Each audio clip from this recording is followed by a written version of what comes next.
Yeah, yeah. How did you concreted her? Yes. Oh no.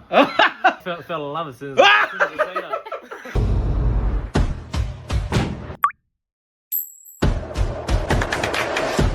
My name is Andre Bonds of the Handsome Mechanic. You should be here. Good afternoon, everyone, for today's video.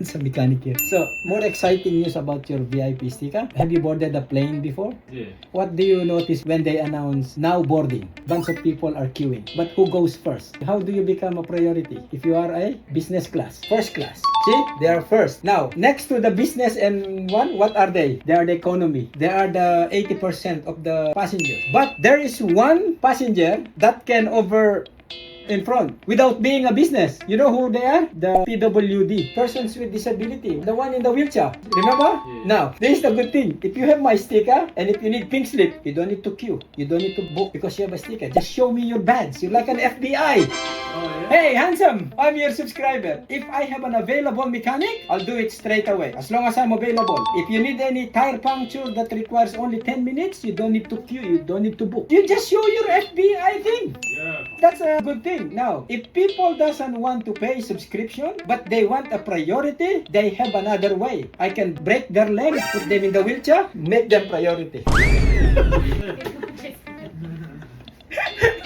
So I've got this customer here, Nat.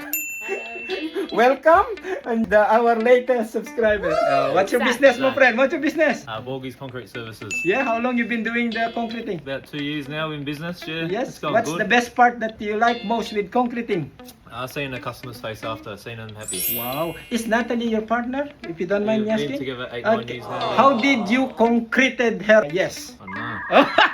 fell in love as soon as you say that. If you compare in a concrete, what is Natalie? Oh, her attitude's a bit harder.